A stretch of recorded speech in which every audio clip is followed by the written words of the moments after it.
Dear students, आज के video lecture में हम बुलियन एंड कंपैरिजन इंस्ट्रक्शंस जो असेंबली लैंग्वेज में यूज़ की जाती हैं इनको डिस्कस करेंगे। It's a very important topic according to exam point of view as well as competition exam point of view. आज की वीडियो लेक्चर के जो कंटेंट हैं, CPU status flag, and instruction, or instruction, XOR instruction, not instruction, problems, test instruction और compare instructions. Boolean and comparison instructions को start करने से पहले हमें स्टेटस फ्लैग के बारे में पता होना चाहिए। जैसा कि प्रीवियस वीडियो लेक्चर्स में हमने फ्लैग रजिस्टर्स के बारे में बात की थी, तो हमारे पास जो फ्लैग रजिस्टर होता है ये 16 बिट का होता है, जिनमें से 9 बिट्स होती हैं 9 डिफरेंट फ्लैग्स को रिप्रेजेंट करती हैं, और 7 बिट्स होती हैं वो रिजर्व होती हैं बाय द असेंबली लैंग्वेज। वो जो हमारे पास 9 फ्लैग्स होते हैं उनमें से हमारे पास 6 जो होते हैं वो स्टेटस फ्लैग को रिप्रेजेंट करते हैं, और 3 जो फ्लैग होते हैं वो कंट्रोल फ्लैग को रिप्रेजेंट करते हैं। तो बुलियन और कंपैरिजन इंस्ट्रक्शंस में हमारे स्टेटस फ्लैग जो होते हैं ये इफेक्टेड होते हैं। स्टेटस फ्लैग में फर्स्ट जो हमारे पास फ्लैग है that is a zero flag. Zero flag is set when the result of an operation equal zero. जब हम दो वैल्यूज़ को ऐड करें या सब्ट्रैक्ट करें और उसके नतीजे में अगर हमारे पास रिज़ल्ट जो है वो ज़ीरो आए तो ज़ीरो फ्लैग की वैल्यू जो है वो सेट हो जाती है। इसी तरीके से carry flag is set when an instruction generate a carry during add operation. जब हम वैल्यूज़ को ऐड करते हैं और उसके नतीजे में अगर कैरी जनरेट हो तो कैरी फ्लैग हमारा सेट होता है। साइन फ्लैग जब हम दो वैल्यूज़ को ऐड या सब्ट्रैक्ट करें और डेस्टिनेशन ऑपरेंड में अगर रिज़ल्ट हमारा नेगेटिव आता है तो फिर हमारा साइन फ्लैग जो होगा वो सेट होगा, और अगर पॉजिटिव वैल्यू आएगी तो फिर साइन फ्लैग जो होगा हमारा वो क्लियर होगा या अनसेट होगा। Overflow flag is set when instruction generate N invalid signed result. यानी कि जब हम दो वैल्यूज़ को ऐड करते हैं और हमारे पास रिजल्ट जो होता है वो मेमोरी ऑपरेंड के साइज से इंक्रीज़ कर जाए तो उस वक्त हमारा ओवरफ्लो फ्लैग जो होता है वो सेट हो जाता है। लेस इंपॉर्टेंट इसमें हमारे पास है parity flag. The parity flag is set when instruction generate an even number of 1 bits in the low byte of the destination operand. जब हमारे पास इवन नंबर ऑफ वंस होंगे तो पैरिटी फ्लैग हमारा सेट होगा। जब हमारे पास ओड नंबर ऑफ वंस होंगे तो पैरिटी फ्लैग जो होगा हमारा वो अनसेट होगा। और पैरिटी फ्लैग जो है ये नॉर्मली हम लोग यूज़ करते हैं एरर डिटेक्शन के लिए। Axillary carry flag is set when an operation produce a carry out from bit 3 two bit 4। यानी कि जब बिट 3 पर हमारे पास कैरी जनरेट होती है तो उस वक्त हमारे पास एक्सिलरी कैरी फ्लैग जो होता है ये हमारा सेट हो जाता है। नेक्स्ट हमारे पास है एंड इंस्ट्रक्शन। एंड इंस्ट्रक्शन जो है ये बेसिकली यूज़ की जाती है बुलियन ऑपरेशंस को परफॉर्म करने के लिए। अगर हमारे पास दो ऑपरेंड्स की बिट्स जो हैं वो मैच करती हैं तो फिर हमारे पास रिज़ल्ट जो होगा वो 1 होगा, और अगर वो अनमैच होती हैं यानी कि एक बिट 0 हो दूसरी बिट 1 हो तो फिर हमारे पास रिज़ल्ट जो होता है वो हमारा वो 0 होता है।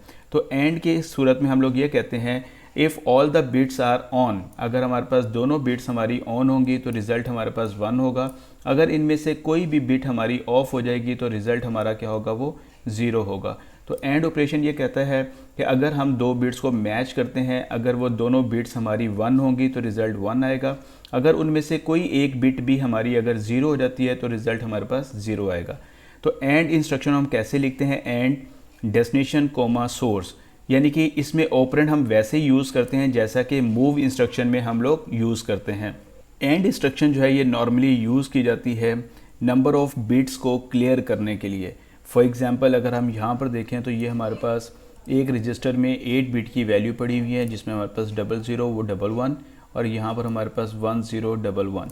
अगर हम ये चाहते हैं कि इसका ये जो हमारे पास राइट मोस्ट 4 बिट्स हैं अगर हम इनको क्लियर करना चाहें तो हम क्या करेंगे, यहाँ पर एंड में वैल्यू पास करेंगे 0000, और ये बिट्स अगर हम ऑन रखना चाहते हैं या इसको हम अनचेंज रखना चाहते हैं तो यहाँ पर हम क्या पास करेंगे 111।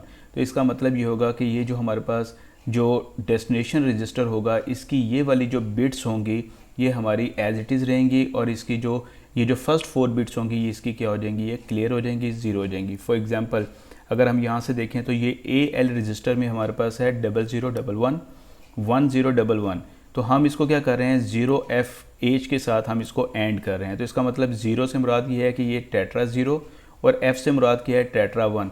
तो जब हम एंड का ऑपरेशन परफॉर्म करेंगे तो हमारे पास AL रजिस्टर में ये जो फर्स्ट 4 बिट्स होंगी AL में जो पड़ी हुई थी ये क्लियर हो जाएंगी, और ये जो नेक्स्ट 4 बिट्स हैं ये एज इट इज़ अनचेंज, जो उसमें वैल्यू गिवन होगी वही वैल्यू आपकी एज इट इज़ जो होगी वो AL रजिस्टर में स्टोर होगी। तो इस तरह के ऑपरेशंस के लिए हम एंड इंस्ट्रक्शन को यूज़ करते हैं। जब हम लोगों ने 8 बिट्स में से 4 बिट्स को हमने ऑफ करना है और 4 बिट्स को हमने ऑन रखना है, तो वहाँ पर हम लोग क्या करते हैं, एंड के ऑपरेशन को या एंड इंस्ट्रक्शन को हम लोग यूज़ करते हैं। और इंस्ट्रक्शन में हमारे पास अगर हमारे पास 2 बिट्स जो होंगी वो हमारी ऑफ होंगी तो रिज़ल्ट हमारे पास ऑफ होगा, अगर कोई भी बिट हमारी ऑन होगी तो रिज़ल्ट हमारा ऑन होगा। यानी कि यहाँ पर अगर हम देखें तो अगर हमारे पास ये 2 बिट्स अगर इनकी वैल्यू 0 0 है तो रिज़ल्ट 0 आएगा। अगर इसमें से कोई भी बिट हमारी ऑन होगी, एक बिट ऑन हो या दोनों बिट्स ऑन हो, तो हमारे पास रिज़ल्ट क्या आएगा, दैट इज़ अ 1। तो और ऑपरेशन ये कहता है कि अगर हमारे पास दोनों बिट्स की वैल्यू ऑफ है, 0 है, तो रिज़ल्ट 0। अगर किसी भी बिट की वैल्यू हमारे पास 1 होगी तो रिज़ल्ट हमारे पास 1 आएगा। इसको हम किस तरीके से लिख सकते हैं, और डेस्टिनेशन कोमा सोर्स, यानी कि जो सोर्स वैल्यू होगी जब हम इसको और करेंगे डेस्टिनेशन के साथ, तो डेस्टिनेशन जो आपके पास रजिस्टर होगा या मेमोरी ऑपरेंड होगा उसकी वैल्यू जो होगी वो अपडेट हो जाएगी। और ऑपरेशन को हम किस तरीके से परफॉर्म कर सकते हैं, फॉर एग्जांपल यहाँ पर हमारे पास वैल्यूज़ गिवन हैं 0011 1011। अगर हम ये चाहते हैं कि ये फर्स्ट 4 बिट जो हैं ये हमारी अनचेंज रहें, तो वहाँ पर हम क्या करेंगे, फिर इसको टेट्रा 0 के साथ हम इसको और करते हैं। और हम ये चाहते हैं कि जो लास्ट 4 बिट्स हैं ये आपकी सेट हो जाएं, तो फिर हम क्या करेंगे, ये जो आपके पास लास्ट 4 बिट्स हैं इसको टेट्रा 1 के साथ हम और करते हैं। तो हमारे पास ये जो लास्ट 4 बिट्स होंगी रिज़ल्ट में जो हमारी प्रोड्यूस होंगी वो हमारी सेट होंगी, लेकिन जो हमारी फर्स्ट 4 बिट्स होंगी वो हमारी अनचेंज रहेंगी। जो हमारे पास डेस्टिनेशन में हमारे पास वैल्यू पड़ी होगी एज इट इज़ वही वैल्यू हमारी क्या होगी, वो डिस्प्ले होगी। नेक्स्ट है XOR इंस्ट्रक्शन। XOR को हम एक्सक्लूसिव OR इंस्ट्रक्शन भी कहते हैं। 2 ऑपरेंड्स की पेयर ऑफ बिट्स को मैच करने के लिए हम लोग XOR इंस्ट्रक्शन को यूज़ करते हैं। XOR ऑपरेशन ये कहता है if the number of bits are same the result will be 0, if the number of bits are different result will be 1। XOR function को बेसिकली हम लोग यूज़ करते हैं जब हम लोगों ने कुछ बिट्स को इन्वर्ट करना हो और कुछ बिट्स को हमने अनचेंज रखना हो। जैसा कि यहाँ पर हमारे पास डेस्टिनेशन रजिस्टर में वैल्यूज़ गिवन है 0011 1011। हम ये चाहते हैं कि इसमें ये जो राइट साइड पे 4 बिट्स हैं ये हमारी इन्वर्ट हो जाएं, तो इसके नीचे हम क्या लिखेंगे, टेट्रा 1 से हम इसको XOR करेंगे। तो यहाँ पर 1 1 वैल्यू 0 हो गई, यानी कि जो हमारे पास डेस्टिनेशन में वैल्यू 1 थी वो 0 हो गई, इन्वर्ट हो गई, 0 थी 1 हो गई, 1 थी 0 हो गई, 1 थी 0 हो गई। और इसी तरीके से हम ये चाहते हैं कि ये जो फर्स्ट 4 बिट्स हैं ये हमारी अनचेंज रहें, तो फिर हम इसको क्या करेंगे, XOR करेंगे टेट्रा 0 के साथ। तो जो फर्स्ट 4 बिट्स हैं ये आपकी अनचेंज रहेंगी और जो लास्ट 4 बिट्स हैं ये आपकी क्या होंगी, इन्वर्ट हो जाएंगी।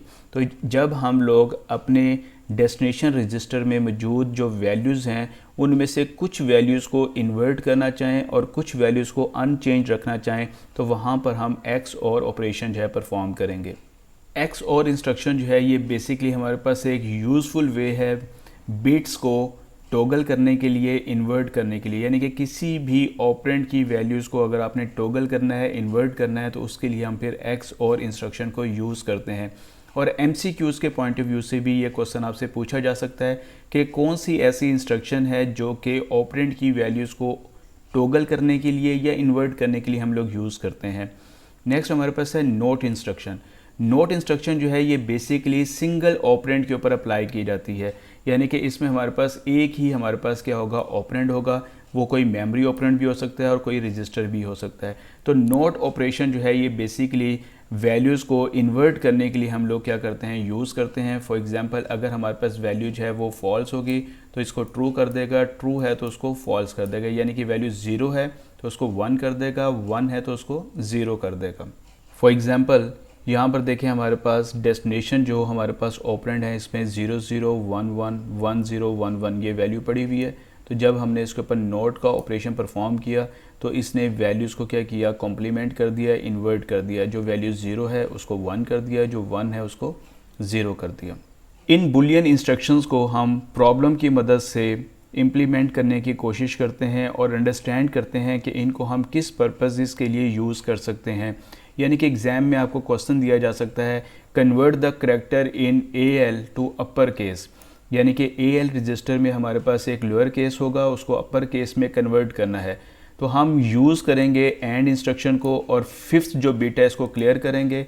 तो हमारे पास जो लेटर लोअर केस में AL रजिस्टर में होगा वो ऑटोमेटिकली कन्वर्ट होगा किस में, अपर केस में। फॉर एग्जांपल यहाँ पर देखें, हमारे पास जो स्मॉल लेटर है ये AL रजिस्टर में मूव हुआ और इसकी जो वैल्यू हमारे पास आस्की कोड बनता है 97। तो यहाँ पर आस्की कोड को अगर बाइनरी में कन्वर्ट करें तो ये हमारे पास वैल्यू आती है। तो जब हम इसको एंड करते हैं और इसकी जो फिफ्थ बिट है इसको अगर हम क्लियर कर देते हैं, यानी कि इसको अगर हम यहाँ पे 0 लिख देते हैं और एंड का ऑपरेशन परफॉर्म करेंगे AL के साथ, तो ये वाली जो बिट होगी, ये जो फिफ्थ बिट होगी, अगर हम इसको 0 कर देते हैं तो जो आंसर हमारे पास आएगा बाइनरी फॉर्म में वो हमारे पास इक्वल होगा 65 के इंटू अ डेसिमल। तो ये 65 जो है ये आस्की कोड बनता है कैपिटल A का। तो इस तरीके से हम अपने एक लोअर केस लेटर को अपर केस लेटर में कन्वर्ट कर सकते हैं, चाहे वो स्मॉल ए हो, चाहे स्मॉल b हो, चाहे स्मॉल c हो। तो आपने फिफ्थ बिट को आपने क्या करना है, क्लियर करना है। तो हमारे पास रिजल्ट जो होगा वो ऑटोमेटिकली अपर केस में आ जाएगा। Problem 2, convert a binary decimal byte into its equivalent ASCII decimal digit. यानी कि बाइनरी डेसिमल बाइट को हम आस्की डेसिमल डिजिट में कन्वर्ट करना चाह रहे हैं। कैसे कन्वर्ट करेंगे? Use the OR instruction to set bits 4 and 5। Bits 4 और 5 को हम सेट रखेंगे with the help of OR instruction. तो हमारे पास जो रिज़ल्ट आएगा वो आस्की की फॉर्म में आएगा। फॉर एग्जांपल यहाँ पर हम मूव करते हैं AL में 6 जो है ये बेसिकली हमारे पास डेसिमल नंबर है। इस डेसिमल नंबर का जो हमारे पास आस्की कोड बनता है वो 54 बनता है। तो जब हम इस 6 को कन्वर्ट करेंगे इनटू आस्की कोड, तो वैसे अगर हम देखें 6 का हमारे पास बाइनरी कोड क्या बनता है, डेट इज़ 110। ये हमारे पास 6 का बाइनरी कोड बनता है, ये डेसिमल नंबर का बाइनरी कोड है। तो अगर हमने इसको कन्वर्ट करना है आस्की कोड में, तो जो फोर्थ एंड फिफ्थ बिट होगी हम इसको क्या करेंगे, इसको हम सेट कर देंगे विद द हेल्प ऑफ और ऑपरेशन। तो और इंस्ट्रक्शन को यूज़ करते हुए हम ये जो फोर्थ और फिफ्थ बिट है इसको ऑन करेंगे। तो यहाँ पर हमारे पास अब जो रिज़ल्ट बनेगा बाइनरी में ये 54 के इक्वल होगा और ये 54 जो है ये आस्की कोड है किसका, 6 का। तो इस तरीके से आपको एग्ज़ाम में क्वेश्चन दिया जा सकता है कि आपके पास एक डेसिमल नंबर है, उसको आस्की कोड में कन्वर्ट करें। तो सिंपल सा आपने काम ये करना है, आपने और इंस्ट्रक्शन को यूज़ करते हुए बिट 4 और 5 को सेट करना है। तो हमारे पास रिज़ल्ट जो होगा वो आस्की कोड में ऑटोमेटिकली कन्वर्ट हो जाएगा। प्रॉब्लम 3 हमारे पास है jump to a label if an integer is even, कि जो हमारे पास वैल्यू है वो हमारे पास इवन है या ओड है, हम ये चेक करना चाह रहे हैं। तो हम एंड करते हैं लोएस्ट बिट विद अ 1, यानी कि जो हमारे पास वैल्यू गिवन होगी उसकी लास्ट बिट को हम क्या करेंगे, एंड करेंगे 1 के साथ। इफ़ द रिज़ल्ट इज़ 0, अगर हमारे पास 1 के साथ एंड करने के बाद भी रिज़ल्ट अगर 0 आता है तो इसका मतलब क्या होगा, नंबर इवन है, अदरवाइज़ नंबर हमारा ऑड होगा। फॉर एग्ज़ाम्पल यहाँ पर हमारे पास मूव AX, इसमें हमने एक वर्ड वैल्यू जो है मूव की और इसके साथ हम एंड कर रहे हैं 1 को, यानी कि सबसे लास्ट बिट के साथ हम क्या कर रहे हैं, 1 जो है वो हम एंड कर रहे हैं। अगर हमारे पास रिज़ल्ट जो है वो 0 आएगा लास्ट बिट पे, तो इसका मतलब ये है जंप 0 इवन वैल्यू। अगर वैल्यू हमारे पास 1 आती है तो फिर इसका मतलब ये है कि जो हमने वर्ड मूव किया AX में वो ऑड होगा। इसी तरीके से आपने खुद से एक टास्क परफॉर्म करना है, write code that jumps to a label if an integer is negative, यानी कि अगर हमारे पास जो वैल्यू है वो नेगेटिव है तब जंप होना चाहिए, अगर पॉजिटिव है तब जंप नहीं होना चाहिए। तो इसका टास्क आपने खुद से घर से लिखना है।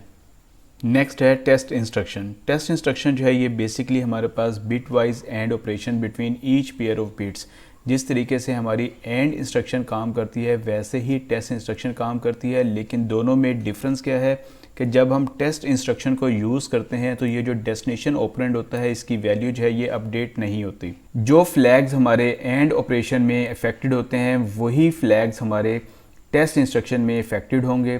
टेस्ट इंस्ट्रक्शन जो होती है ये डेस्टिनेशन ऑपरेंड को मॉडिफाई नहीं करती, लेकिन इसकी वजह से 0 फ्लैग जो होता है वो अफेक्टेड होता है। अगर हम लोगों ने 2 या 2 से ज़्यादा बिट्स को टेस्ट करना हो एट द सेम टाइम तो वहाँ पर हम टेस्ट इंस्ट्रक्शन को यूज़ करेंगे। फॉर एग्जांपल अगर हम AL रजिस्टर की बिट 0 और बिट 3 को चेक करना चाहें कि वो सेट है या नहीं है, तो उसको हम इस तरीके से टेस्ट कर सकते हैं। हम लिखेंगे टेस्ट स्टेटमेंट, यहाँ पर हम लिखेंगे AL और यहाँ पर बिट 3 की वैल्यू भी 1 रखेंगे और बिट 0 की वैल्यू भी 1 रखेंगे। इसको चेक करने का हमारे पास सिर्फ एक ही मेथड है कि हम ज़ीरो फ्लैग को चेक करें। अगर ज़ीरो फ्लैग की वैल्यू जो है वो 0 होगी तो इसका मतलब ये है कि बोथ बिट्स जो हैं 0 और 3 ये क्लियर हैं। अगर हमारे पास ज़ीरो फ्लैग की वैल्यू नॉट ज़ीरो होगी तो फिर हमारे पास बिट 0 या बिट 3 इनमें से कोई एक बिट जो होगी वो हमारी सेट होगी। नेक्स्ट है कंपेयर इंस्ट्रक्शन। कंपेयर इंस्ट्रक्शन जो है ये बेसिकली हमारे पास दो वैल्यूज़ को कंपेयर करने के लिए, यानी कि डेस्टिनेशन ऑपरेंड को सोर्स ऑपरेंड के साथ कंपेयर करने के लिए हम लोग असेंबली लैंग्वेज में यूज़ करते हैं। और इस कंपैरिजन की बेस के ऊपर हम अपनी डिसीजन मेकिंग करते हैं कि हमने कौन से लेबल पर जंप करना है या नहीं करना।